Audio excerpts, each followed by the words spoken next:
Lagi dan lagi kita bersyukur kepada Allah SWT, yang mana majelis kita ini majelis zikrullah, majelis membesarkan Allah. Karena yang maha besar itu hanya Allah SWT, yang maha berkuasa hanya Allah SWT. Suasana keadaan yang menciptakan Allah, bukan maunya sendiri. Suasana keadaan yang menciptakan Allah SWT. Maka kalau kita ini mendapatkan Allah, ini akan mendapatkan segala-galanya. Tapi kalau kita ini jauh dari Allah, kita akan kehilangan segala-galanya. Hadirin yang mulia, Allah SWT meletakkan kebahagiaan, kesuksesan, kejayaan manusia dunia dan akhirat dalam agama. Manusia yang dalam dirinya ada agama, maka ini hidupnya akan bahagia. Tapi manusia yang jauh dari agama, hidupnya ini akan jauh dari kebahagiaan. Inilah hadirin yang mulia, sudah Allah Ta'ala jelaskan dalam Al-Quran bagaimana orang-orang terdahulu, orang yang tidak ada agama, dalam kehidupan di dunia ini walaupun dia kaya raya, hartanya banyak, tapi tidak ada agama, di dunia gagal, belum di akhirat. Tapi orang-orang yang ada agama itu di dunia merasakan kebahagiaan, sudah merasa bahagia, belum di surga sudah merasakan kebahagiaan, apalagi di akhiratnya Allah SWT. Maka hadirin yang mulia, untuk perkara yakin kepada Allah, baginda Nabi SAW mengembleng para sahabat perkara iman ini 13 tahun untuk meyakinkan bagaimana keyakinan kita kepada Allah supaya masuk dalam hati ini. Para sahabat belajar dengan Nabi ini 13 tahun, diulang-ulang kebesaran Allah. Di Mekah belum ada perintah sholat, belum ada yang lain-lain, perintah untuk bagaimana dakwah diajarkan para sahabat 13 tahun. Gurunya Rasulullah SAW, muridnya para sahabat perlu waktu 13 tahun. Maka hadirin yang mulia, kita ini perlu belajar memperbarui iman kita. Rasulullah sabdakan, jadidu imanakum, perbaharulah iman-iman kalian. Hadirin yang mulia, namanya iman itu perlu diperbarui. Iman ini kadang naik, kadang turun, yazid wa yanqus, kata Nabi. Seperti HP. Maka kalau HP ini enggak dicas, ya ngedrop. Begitu juga iman kita ini, misalnya kalau enggak dicas maka akan ngedrop. Maka untuk itu Pak sekalian, senantiasa iman kita ini harus betul-betul sempurna yakinnya kepada Allah SWT. Karena janji Allah SWT dalam Al-Quran, wa kana haqqan alaina nasrul mu'minin, kewajibanku kata Allah bantu orang-orang beriman. Orang yang beriman ini akan ditolong oleh Allah, akan dibantu langsung dari Allah SWT. Kalau Allah SWT membantu kita, maka urusan kita nanti akan mudah Pak Selain. Dulu di zaman Nabi Nuh alaihissalam, ketika terjadi banjir, seluruh dunia tenggelam. Seluruh dunia tenggelam. Maka sebelum banjir datang, Nabi Nuh itu pernah datang kepada nenek-nenek orang beriman, satu orang. Datang di rumahnya, "Nek, nanti akan datang banjir. Nanti kalau sudah datang banjir, kamu naik perahu saya. Karena nanti yang akan selamat itu yang naik perahu saya." Sehingga Nabi Nuh alaihissalam mengumpulkan hewan-hewan sepasang-sepasang, manusia semuanya dikumpulkan. Maka ketika datang banjir, begitu besar banjirnya itu, ombaknya sebesar gunung. Ombaknya sebesar gunung. Ada ombak tuh yang 5 meter, ada yang 50 meter. Itu ombaknya sebesar gunung. Seluruh dunia tenggelam selama 4 bulan. Bahkan Baitullah itu diangkat oleh Allah di Baitul Ma'mur, di atas ke langit. Dunianya tenggelam, Baitullah diangkat oleh Allah ke langit. Maka selesai dari banjir, Nabi Nuh turun dari kendaraan, dari perahunya, baca doa Rabbi anzilni munzalan mubarakah wa anta khairul munzilin. Ini salah satu doa turun dari kendaraan. Nabi Nuh ingat dulu ada nenek-nenek orang beriman itu satu orang, lupa, nggak naik perahu. Dicari kampungnya, dicari rumahnya, ketemu rumahnya, Diketok pintu rumahnya. Nek, gimana kabarnya, Nek? Maka orang tua tadi keluar dari pintunya. Bagaimana Nabi Nuh? Apakah banjirnya mau datang? Kok baru sekarang datang? Udah habis nih banjirnya. Hadir yang mulia, seluruh dunia tenggelam, seluruh dunia masalah, tapi orang yang beriman akan senantiasa ditolong oleh Allah SWT. La ilaha illallah. Maka penting Muslim. Jadi kalau iman kita ini betul kepada Allah, kita ini akan ditolong oleh Allah SWT. Maka untuk perkara iman ini perlu latihan Muslim. Dan janji Allah Ta'ala dalam Al-Quran, orang-orang beriman dakwahkan kebesaran Allah, itu diperintahkan kita dakwahkan. Jadi didakwahkan ini supaya iman kita meningkat Muslim. Maka dakwah ini kalau kita buat dakwah Muslim, iman kita akan meningkat. Dakwahnya kepada Allah, ngajak orang kepada Allah SWT. Kalau orang ini buat dakwah Muslim, iman kita akan meningkat. Kalau iman kita meningkat, mengamalkan perintah Allah itu akan mudah Muslim. Ibadah itu akan enteng. Maka nih teman-teman yang lagi itikaf, bahkan sama istrinya itikaf di sini selama 3 hari, ibu-ibunya di rumah, bapaknya di masjid, di dalam rangka rendaman rohani, ngecas iman. Perkara agama itu kalau diulang sekali 2 kali belum masuk Muslim. Ceramah itu siraman rohani, sekali 2 kali, tanaman disiram seger sebentar kering lagi, seger sebentar kering lagi, namanya siraman. Kadang-kadang keluar dari pintu sudah hilang, lupa apa tadi disampaikan, begitu Muslim. Maka kita di sini itikaf ini bukan siraman, ini rendaman rohani, supaya bagaimana keyakinan kepada Allah Ta'ala nggak cukup cuman sebentar, diulang lagi supaya datang yakin kepada Allah SWT. Maka untuk itu hadir yang mulia, Allah SWT muliakan kita Muslim.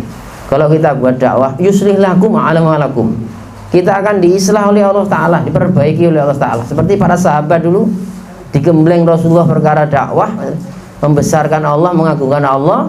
Yang tadinya orang-orang jahiliyah, para sahabat menjadi orang-orang diridhoi oleh Allah Ta'ala, dirubah oleh Allah Ta'ala.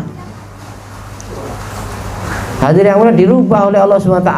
Yang dulu para sahabat itu kalau judi orang hamil dibuat taruhan, ini anaknya laki-laki wanita, maka dibelah perutnya buat taruhan. Orangnya sudah kelojotan nggak karu-karuan, nah, di situ dia buat judi, padahal orang sakitnya luar biasa, selama ini disembelih saja begitu.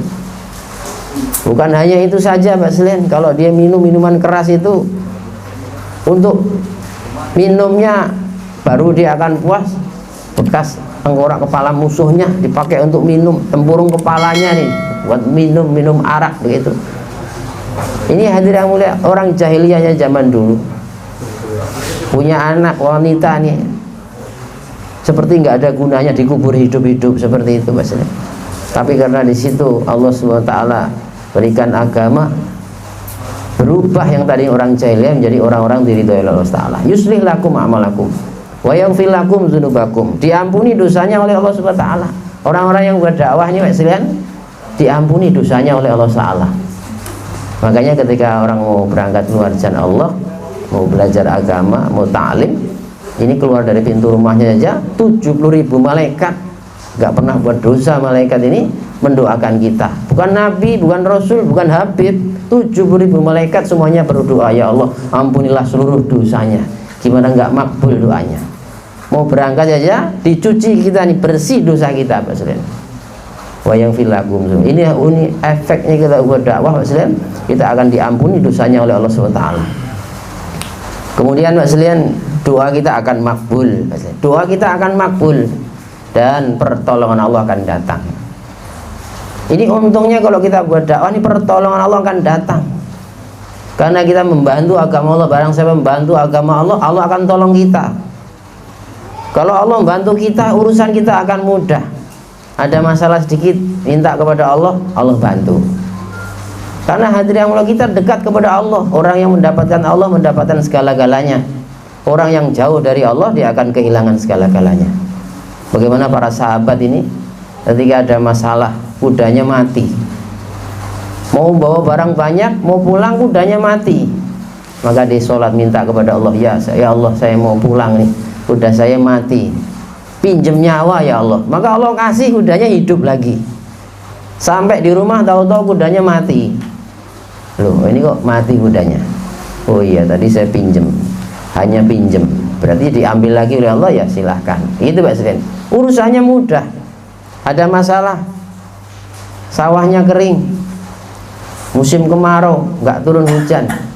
Maka sahabat datang ke sawah, sholat di situ, wasta'inu bisobri wassalam, minta kepada Allah, ya Allah, sawah saya kering, minta hujan ya Allah. Allah turunkan hujan di sawahnya dia saja. Kalau sudah Allah bantu kita Pak Selain, Allah akan mudahkan segala urusan kita. Maka inilah hadirin yang mulia, kita buat dakwah, Allah Ta'ala mulia di dunia, Allah Ta'ala berikan keberkahan. Bukan hanya itu saja Pak Selain, nanti kita akan diperbaiki ibadah kita, muamalah kita, muasyarah kita, akhlak kita akan diperbaiki oleh Allah Ta'ala. Sehingga hadirin yang mulia, kalau akhlak kita baik ini, nanti orang-orang kafir ini akan berbondong-bondong masuk Islam. Ini Pak Selain, kalau kita nih amalnya makin hari makin bagus, seperti Nabi diutus ke muka bumi hanya untuk menyempurnakan akhlak. Maka kalau akhlak kita bagus itu, orang kafir melihat, dia akan berbondong-bondong masuk Islam. Hadirin yang mulia, bagaimana akhlaknya Sayyidina Umar radhiyallahu anhu. Begitu jadi pemimpin, dia berbuat yang seadil-adilnya, karena takutnya kepada Allah SWT. Nah, orang yang takut kepada Allah, Allah akan tundukkan dunia. Begitu takutnya Sayyidina Umar kepada Allah SWT. Ini ketika ada orang kafir ngadu, itu ada orang kafir punya rumah, itu rumahnya digusur oleh Gubernur Amr bin As, mau dijadikan kantor wali kota lah, semacam itu. Maka ini rumahnya orang kafir, rumahnya nggak bagus, jelek-jelekin pemandangan, digusur aja. Namanya orang kafir ini, main gusur aja begitu. Maka orang kafir tadi merasa, saya kok di semena-menakan sama orang Islam. Ini pimpinan orang Islam itu siapa? Sayyidina Umar. Maka saya akan adukan permasalahan ini kepada pimpinan orang Islam. Maka dia berjalan selain karena teraniaya, jalan mau menuju pimpinan orang Islam, Khalifah Sayyidina Umar. Begitu berjalan, dia melihat di situ ada orang tidur di bawah pohon. Maka orang kafir tadi, ini siapa nih orang tidur di bawah pohon ini? Dibangunin maksudnya. Dibangunin, sebegitu dibangunin itu Pak Selain, setelah bangun dia cerita akrab, saya ini punya masalah, mau datang kepada pimpinannya orang Islam, Amirul Mukminin Sayyidina Umar. Ini orang Islam bertindak semena-mena, rumah saya digusur sama Gubernur Amr bin As di sana gitu. Maka saya nggak terima itu. Tolong tunjukin saya di mana istananya Sayyidina Umar itu mana. Maka orang yang tidur tadi mengatakan istananya Sayyidina Umar itu di atas lumpur, pakaiannya takwa gitu. Maka dia heran, tolong kalau kamu tahu tunjukin saya mana. Ya saya ini Sayyidina Umar. Wah, maka tambah ketakutan. Begitu ketakutan, akhirnya dia mengadukan, saya ini mengadukan permasalahan saya, ditindas sama orang-orang Islam, rumah saya digusur paksa gitu. Maka saya minta keadilan. Akhirnya Sayyidina Umar perintahkan, ya udah kamu ambilkan tulang yang di sana itu, di sampahan sana. Saya di sini pengen minta keadilan kok cuman suruh ngambil tulang. Saya ini minta keadilan gitu. Ambilkan saja tulang itu. Maka orang itu ambil tulang di sampah-sampah begitu. Kemudian tulang itu digaris pakai pedang, sret gitu, lurus. Ya sudah, tolong berikan tulang ini kepada Gubernur Amr bin As. Maka hadirin yang mulia, datang orang tadi datang kepada Gubernur Amr bin As, wahai Gubernur Amr bin As, ini saya ada pesan dari Sayyidina Umar, ini tulang yang sudah digaris pakai pedang. Maka melihat tulang yang digaris pakai pedang itu, Gubernur Amr bin As langsung ketakutan. Itu yang rumah digusur orang kafir yang kemarin itu, tolong itu bangun lagi. Kamu tuh melihat tulang aja ketakutan. Orang kafir itu tambah heran lagi. Kenapa kamu ketakutan seperti itu? Kamu tahu nggak, ini Amirul Mukminin Sayyidina Umar. Ini artinya kamu lahir dari tanah akan kembali kepada tanah, akan jadi tulang seperti itu. Sekarang kamu jadi pemimpin. Kalau kamu nggak adil dalam pimpin, saya akan luruskan dengan pedang kamu ini, pedang-pedang ini. Maka ketakutan seperti itu. Oh, berarti seperti itu orang Islam tuh akhlaknya, begitu. Maka yaudah kalau begitu pimpinan kamu seperti itu, adil seperti itu, walaupun orang kafir tetap dibelain, saya masuk Islam aja, begitu Islam. Masuk Islam, lihat akhlak orang Islam, berbondong orang kafir masuk Islam. Orang ditawan di Masjid Nabawi 3 hari, begitu ditawan itu, setelah ditawan, ketika makan diajak makan berjamaah, makan ikram. Karena sahabat itu makannya ikram. Kalau daging-dagingnya dikasih, tawanan perang tadi dikasih yang daging-daging. Kemudian yang sahabat tadi makannya yang tulang-tulangnya. Ini kok akhlak orang Islam seperti ini, malah disuapin. Loh, orang Islam akhlaknya seperti ini. Selama 3 hari ketika makan, dilayanin, minum, disiapin dan sebagainya begitu. Enggak disuruh ngapa-ngapain. Selesai 3 hari disuruh pulang. Ya sudah, kamu pulang. Enggak ditawan, enggak diapa-apain. Oh, kalau begitu saya masuk Islam. Nah, gitu hasilnya. Jadi lihat akhlak orang Islam, ini berbondong-bondong orang-orang kafir masuk Islam. Ini kalau kita berdakwah, nanti kita nih akan baik. Yang tadinya kita bangun malam susah, direndam 3 hari, akhirnya mudah, begitu hasilnya. Kita ibadah kita masih kurang baik, akhirnya lama-lama jadi bagus ya. Muamalah jadi baik, muasyarah jadi baik, akhlaknya jadi baik, begitu Pak Selian. Ini efek kita ibadah dakwah itu seperti itu. Allah akan perbaiki kita. Bukan hanya itu aja Pak Selian. Nanti ketika orang meninggal dunia, di dalam kubur ini, orang-orang yang buat dakwah itu bukan dibentak-bentak malaikat, tapi bentak-bentak malaikat. Hadir yang mulia, Sayyidina Umar ditanya oleh baginda Nabi sallallahu alaihi wasallam, Umar, nanti kamu akan didatengin malaikat mungkar nangkir. Malaikat itu begitu mengerikan, taringnya sebesar tanduk kerbau, taringnya, matanya dari api. Kemudian hadirin yang mulia, suaranya seperti halilintar. Bahkan malaikat itu akan megang palu yang mana seluruh manusia dan jin seluruh dunia kalau manggul perahu palu itu nggak kuat gitu. Kamu akan ditanya, "Marrabbuka, siapa Tuhan kamu?" Begitu. Malaikat seperti itu modelnya malaikat tuh. Nah, ini. Maka Sayyidina Umar tanya, "Wahai Rasulullah, nanti apakah iman saya seperti sekarang ini?" Hadirin yang mulia, orang yang dalam hatinya kebesaran Allah, keagungan Allah, takutnya kepada Allah, dengan makhluk ini nggak takut. Walaupun modelnya seperti itu makhluk Allah. Makhluk tidak bisa memberikan manfaat, tidak bisa mudarat tanpa izin Allah Ta'ala. Kalau kita takut pada Allah, maka Allah Ta'ala akan tundukkan dunia. Maka ya Rasulullah, nanti kalau saya datang malaikat seperti itu, dia tanya, "Siapa Tuhan kamu?" Saya akan katakan, "Tuhan saya itu Allah." Gitu. "Kamu Tuhannya siapa?" Begitu Pak Sri. Jadi orang-orang yang buat dakwah itu dikubur bukan dibentak-bentak malaikat, bentak-bentak malaikat. Dulu Pak Sri bilang, pendiri usaha dakwah ini Maulana Ilyas rahmatullah alaih, ketika beliau meninggal dunia, seluruh ulama dunia itu takziah. Oh, ini Amir dunia meninggal dunia, seluruh ulama dunia datang takziah, sedih, nangis, ada ulama meninggal dunia. Maka Maulana Zakaria ini pengarang Fadilah Amal itu, dia ikut memakamkan di sana.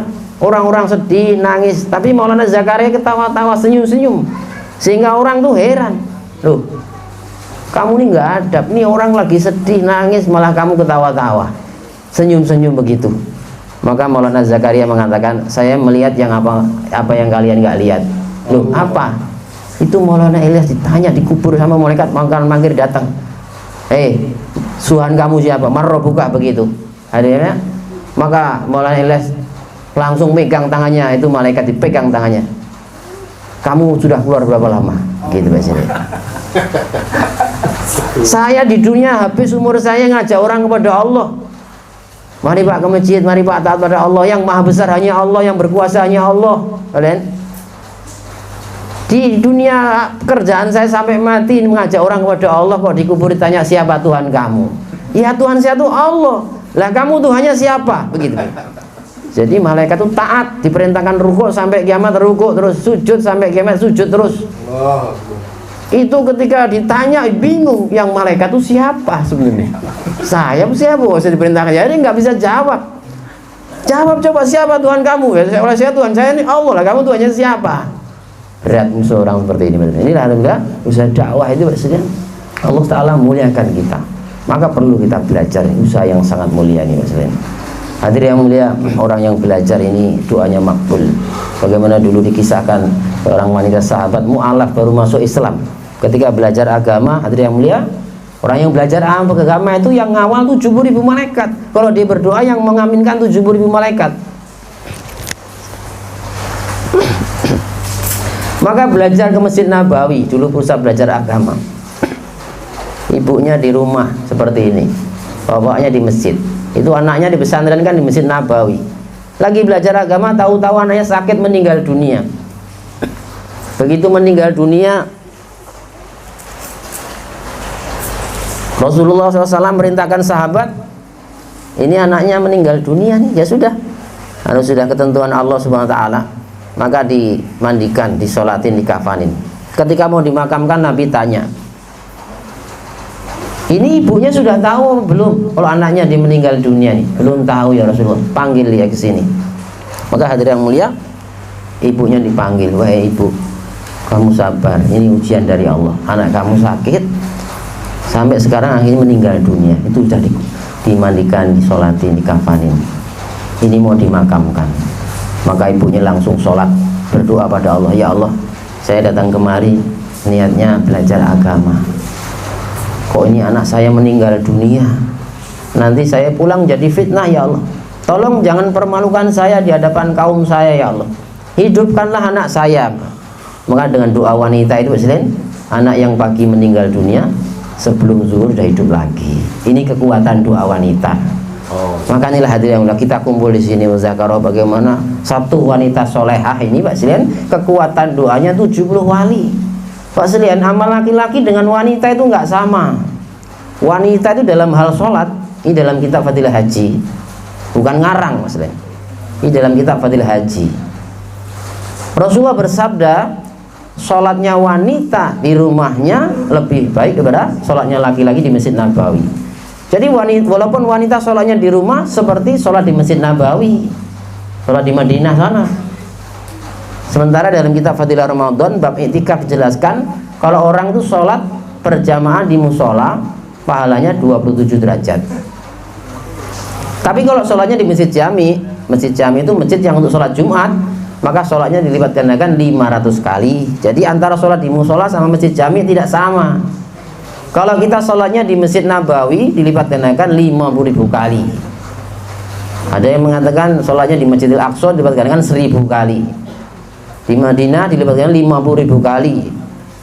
Ada yang mengatakan satu keterangan hadis 1000 kali. Kalau kita sholatnya di Mekah dilipat gandakan 100.000. Rasulullah bersabda, sholatnya wanita di rumahnya lebih baik daripada sholatnya laki-laki di Masjid Nabawi. Jadi dalam hal sholat, wanita ini lebih unggul amalannya.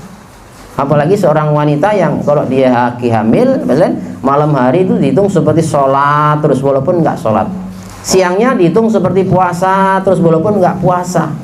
Bahkan 2 rakaat sholatnya orang yang lagi hamil dilipat gandakan 80 kali. Begitu Pak Selain.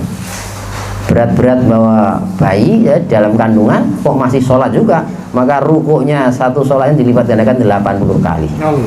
Seorang wanita yang melahirkan anak, penderitaan yang dia rasakan ketika melahirkan itu Allah beri pahala 60 tahun 70 tahun ibadah puasa dan sholat. Setiap urat yang dirasakan kesakitan ketika melahirkan, 1 pahala haji. Bahkan seorang wanita sebelum nyusuin anaknya dia wudhu dulu, baca bismillah, setiap 1 tetes air susu nilainya seperti 1 tahun ibadah. Wanita hadirin yang mulia, ketika anaknya nangis, ini hadiah buat kita.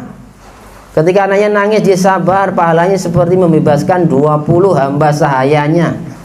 Sabar ngadepin anak nangis ini bukannya marah, bukannya apa. Ini ganjaran buat kita. Kalau dia sabar mendiamkan, paling membebaskan 20 hamba sahaya. Ketika nangis, susah payah dihibur, beliin permen atau apa, atau dilus-lus. Ini mendiamkan anaknya ketika rewel begitu, nilainya seperti 12 tahun ibadah puasa dan sholat. Zikir, makanannya dan nurnya. Masakan yang dimasak dan berzikir. Mudah-mudahan yang makan ini kuat dakwah, kuat taklim. Mudah-mudahan yang makan ini keluar 4 bulan. Nah begitu, doanya seperti itu, risonya. Maka wanita soleha risonya seperti itu, maka yang makan ngicipin sambelnya aja keluar 4 bulan gitu. Kenapa? Ada kekuatan ruh amal, doanya makbul, Pak Selen. Bikin minumannya aja orang akhirnya doanya makbul, Pak Selen. Akhirnya urusannya mudah begitu, Pak Selen. Bahkan seorang wanita yang mencucikan baju suaminya, setiap 1 helai benang Allah hapuskan 1000 dosa, hitung 1000 kebaikan, dinaikkan 1000 derajat. Seluruh yang disinari matahari semuanya mendoakan ampunan pada wanita itu, Pak Selen. Ini mulianya usaha wanita, Pak Selen. Seorang wanita yang nyiapin minuman buat suaminya tanpa disuruh dapat pahala 3 kali hatam Quran. Apalagi seorang wanita yang mau mijitin suaminya tanpa disuruh, Allah berikan 7 tolak emas di akhirat. Emas gelondongan itu 7 di akhirat, bukan segram 2 gram. Kalau ngasih itu Allah 7 tolak emas gelondongan itu. Kalau disuruh dulu baru mau mijitin suaminya, di akhirat dapat 7 tolak perak, nilainya lain. Nah, ini hasilnya satu amal agama. Seorang wanita dalam kitab Utulujen dijelaskan seperti itu. Bahkan seorang wanita yang nawarin suaminya, hubungan suami istri nawarin dulu, maka pahalanya seperti umroh begitu, biasanya. Maka kalau mau umroh gampang wanita ini, nawarin 3 kali, nawarin 3 kali, umrohnya 3 kali begitu, biasanya. Hadirin yang mulia, Allah Ta'ala berikan kemuliaan kepada wanita, satu perkara yang luar biasa. Wanita yang mendorong suaminya keluar jalan Allah, maka dia akan masuk surga 500 tahun lebih dulu. Nunggu suaminya di surga 500 tahun yang dandanin bidadari. Ini kemuliaan yang Allah Ta'ala berikan kepada wanita. Maka inilah pentingnya hadirin yang mulia, kalau hanya ceramah pengajian siraman rohani. Kadang-kadang tanaman disiram seger sebentar kering lagi. Begitu Mbak Selin. Maka kita ini perlu rendaman rohani. Itu Mbak Selin. Dalam kitab Miskat dijelaskan, orang yang istiqomah menjaga sholat tahajud sebelum meninggal dunia Allah tampakkan pemandangan surga. Kita nanti akan merasakan yang namanya sakaratul maut. Rasulullah bersabda sakitnya sakaratul maut itu 300 bacokan pedang. Sehingga ada satu ulama itu dengan hadis ini seperti ragu gitu. Pernah Nabi menyampaikan rasanya sakaratul maut 300 bacokan pedang. Tapi keterangan lain rasanya sakaratul maut untuk orang beriman seperti benang ditarik dari tepung. Ini yang benar yang mana? Ini ulama gitu. Ulamanya bingung, ini kok ada hadis begini, ada begini. Di tengah riso begitu, maka ulama tadi mimpi bertemu dengan Rasulullah SAW. Komplain sama Rasulullah. Begitu mimpi ketemu Rasulullah SAW, langsung ulama tanya, wahai Rasulullah, saya dengan hadis ini bingung, yang benar yang mana gitu. Katanya sakitnya sakaratul maut 300 bacokan pedang, tapi di keterangan lain seperti benang terakhir tepung. Maka ketika itu dalam mimpinya Rasulullah menunjukkan, kamu lihat surat Yusuf, kayak gitu Pak Sileng. Di situ dikisahkan Nabi Yusuf alaihissalam, begitu wanita bangsawan dikumpulkan satu pesta Pak Sileng, itu orang-orang bangsawan itu mencibir, itu kok ada orang wanita bangsawan tergoda sama anak pungutnya, itu kayak apa sih anak pungutnya. Maka betul dikumpulkan wanita bangsawan di pesta begitu, disediain apel, piring sama pisau begitu, lagi ngiris-ngiris apel, Nabi Yusuf suruh lewat, hanya lewat saja. Maka orang-orang melihat ketampanan Nabi Yusuf itu ngiris-ngiris apel, jarinya kepiris-iris gak terasa begitu Mas. Jadi kita nanti akan merasakan sakaratul maut Mas. Begitu sakit penderitaan itu. Kalau kita amal kita suka tahajud, maka ditampakkan gambaran surga, maka lupa sakitnya sakaratul maut, lupa. Nah kalau kita ini tahajud berat, ini berat, ibadah berat, taat sama suami berat, maka ya nanti kita akan merasakan kesakitan yang luar biasa. maka selesainya dengan amal gitu. Maka kalau hanya siraman rohani ini cepat hilang, maka perlu rendaman rohani. Oh ini 3 hari kok nggak masuk ya, maka perlu 15 hari. Nah, inilah, maka perlu 15 hari. Maka insya Allah nanti alhamdulillah dari sini ada rombongan tadi yang niat untuk 15 hari masturot. Mudah-mudahan nanti kita niatkan kan. Nanti bentuk rombongan 15 hari ke Malaysia. Dulu pernah kita ke sana Pak Selain Malaysia, alhamdulillah sana ibu-ibunya semangat agama. Begitu yang nusroh itu sampai 50 mobil gitu. Kita pindah lagi yang nusroh 50 mobil gitu. Nah, ya ini alhamdulillah udah banyak yang nusroh nih, satu elep datang sini, subhanallah. Hadirin yang mulia, ini satu perkara yang sangat besar kalau kita di sana. Maka kalau kita mau pindah itu 7 mobil nyiapin kita. Loh kita heran, kita ini 7 pasang.